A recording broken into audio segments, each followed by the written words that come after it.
Herkese merhaba arkadaşlar. Emanet Dizisi yeni bölüm analiz videoma hepiniz hoş geldiniz. Dizimizi daha rahat izleyebilmeniz için birçok altyazı dili eklemiş bulunmaktayım. İstediğiniz altyazıyı videonun sağ altyazılar kısmından seçebilirsiniz. Lafı daha fazla uzatmadan dizimize geçelim. Yaman ve Seher'in hiçbir birbirinden ayrı yaşamasını istemiyorsanız, İkbal'in yaptığı kötülükleri artık onu diziden çıkarsın diyorsanız beğeni tuşuna basalım ve kaç kişi olduğumuzu senaristlere gösterelim arkadaşlar. İkbal dosyaları bulduktan sonra Ziya'ya ne yapacak? Sahte dosyaları Yaman'a kim verecek? İkbal yaptığı planlarında başarılı olacak mı? Yaman Seher'i başka biriyle aldatacak mı? Selim İkbal'in gerçek yüzünü ortaya çıkaracak mı? İşte bütün sorularınıza cevap vereceğim arkadaşlar. Hemen Emanet dizisinin yeni bölümünü anlatmaya başlayalım. Emanet dizisinin yeni bölümünde Yaman balayında Seher'e daha çok vakit ayıracak. Bu süreçte çiftimiz birbirine daha çok yakınlaşacak. Yaman her an Seher'in yanında olacak ve ona sevdiğini yakın zamanda itiraf edecek. Seher de Yaman'ı canından çok sevdiği için bu durumdan ötürü çok mutlu olacak. Ayrıca Yaman artık Seher'siz bir hayat süremez hale gelecek. Çünkü Yaman bir an önce aşkını itiraf edip onunla kavuşmak isteyecek. Yaman Seher'in boş bir anını kollayıp ona olan aşkını itiraf etmeye çalışacak. Ama Yaman'ın Seher'e olan aşkını itiraf etmesi hiç kolay olmayacak. Çünkü Seher her defasında Yaman'dan kaçacak. Yaman da her şeye rağmen Seher aşkını itiraf edecek. Seher ilk başlarda Yaman'ın kendisine aşık olduğuna inanamayacak. Çünkü Seher bunun bir mucize olduğunu düşünecek. Yaman'ın duygularını itiraf etmesi Seher'i çok mutlu edecek. Bu sefer de aşkı itiraf etme sırası Seher'e geçecek. Seher Yaman'a olan aşkını itiraf etmekte zorluk yaşayacak. Sonradan Seher bu aşk acısına dayanamayıp Yaman'ı sevdiğini söyleyecek. Yaman da Seher'in kendisini sevdiğini söylemesiyle çok mutlu olacak. Bunun üzerine Yaman ve Seher'in sahteylikleri gerçeğe dönüşecek. Ardından Seher ve Yaman ilk yakınlaşmalarını gerçekleştirecek. Artık Seher ve Yaman için çok güzel günlerin başlangıcı gelecek. Çünkü çiftimiz bunca zorluktan sonra ilk defa mutlu oldu ve birbirini bulup kavuşmaları sonucu her günleri bayram tadında geçecek. Ama sonradan her şey aniden değişecek. Çünkü sahte dosyaları ortaya çıkacak. Önceki bölümde tüm sahte belgelerin Ziya'da olduğu ortaya çıkmıştı. Ziya bu dosyaların hepsini inceleyince hayatının şokunu yaşamıştı. Çünkü Seher'in Yaman'ı aldattığını sanmıştı. Hatta Ziya Yaman'ın üzülmemesi için belgeleri sakladı. Ziya geçmişine yönelecek ve annesinin kendilerini bir başka adam için terk ettiğini hatırlayacak. Annesinin kendileri terk etmesi üzerine ailesinin felaket dolu günler yaşadığı aklına gelecek. Bu yüzden Ziya Yaman için çok üzülecek. Ziya Yaman için dosyaları bir süreliğine daha saklayacak. Çünkü Ziya evdeki huzurun bozulmasını asla istemeyecek. Bu yüzden bu dosyalar gizli kalacak. Ama sonradan iki ihtimal ortaya çıkacak. Ziya Seher'in hareketlerinden iyice şüphelenecek. Bunun üzerine Ziya dosyaları Yaman'a verecek. Ya da İkbal dosyaları Ziya'nın sakladığını bir şekilde öğrenecek. İkbal dosyalara ulaştığı gibi Seher'in konaktan gitmesini teklif edecek. Çünkü İkbal'in tek amacı Seher ve Yaman'ı ayırmak ve Kırımlı mirasına sahip olmaktır. Zaten bu amacına ulaşınca da Kırımlı mirasına sahip olacağını sanacak. Bu yüzden İkbal dosyaları hemen Yaman'a götürecek. Yaman dosyaları gördüğü gibi hayatının ikinci bir şokunu yaşayacak. Çünkü Yaman birinci şokunu annesinin evden kaçmasıyla yaşamıştı. Bu ikinci şokta ise Seher'in kendisini Selim ile aldattığını sanacak. Hatta Yaman Seher'in Selim ile kaçacağını düşünecek. Çünkü Yaman ses kayıtlarını dinleyecek. Ayrıca Yaman Seher'in yazdığı söylenen sahte mektupları da okuyacak. Yaman sahte ses kaydını dinleyince dünyası başına yıkılacak. Çünkü Yaman Seher'i bir dolandırıcı olarak görecek. Bunun sonucunda da Yaman'ın Seher'e olan güveni tamamen sarsılacak. Yaman ve Ziya ilk başlarda onu konaktan kovmayı isteyecek. Ama Yaman sonradan bu kararından vazgeçecek. Çünkü Seher'i evden kovarsa Yusuf'un velayetini alamayacağını bilmekte. Bu yüzden ilk zamanlar Yaman Seher'e karşı hiçbir şey belli ettirmeyecek.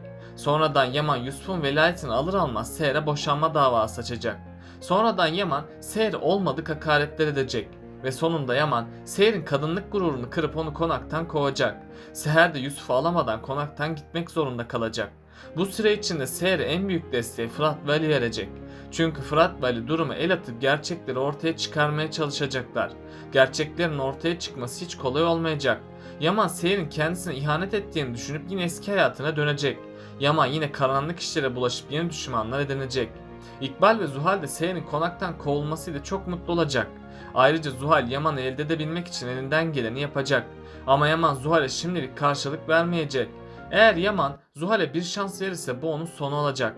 Yaman büyük bir ihtimalle bir hata yapabilir. Çünkü Yaman Seher'in kendisini aldattığını sanıp ondan intikam alacak. Yaman intikamını Zuhal ile birlikte olarak alacak. Yani Yaman Seher'e ihanet edip Zuhal ile birlikte bir gece geçirecek. Eğer Yaman Zuhal ile birlikte olursa bu onun sonu olacak. Çünkü Zuhal Yaman'ın sonunu getirene kadar durmayacak. Zuhal de Yaman takıntısı oluştuğundan Zuhal asla Yaman'ı terk etmeyecek. Bu durumda Seher ve Yaman'ın gelecekteki ilişkilerine zarar verecek. Çünkü Seher yakında Yaman'ın kendisini Zuhal ile aldattığını öğrenecek ve Seher büyük bir yıkım geçirecek. Bunun üzerine Seher bir daha Yaman'a dönmeyeceğine yemin içecek. Çünkü Yaman'ın kendisine güvenmediğini ve aldattığını asla unutmayacak. Yaman Seher'den af dilemezse bir daha asla kavuşamayacaklar. Ama Arif Baba Yaman'a hata yaptığını söyleyecek. Yaman da gerçeklerin peşine düşecek.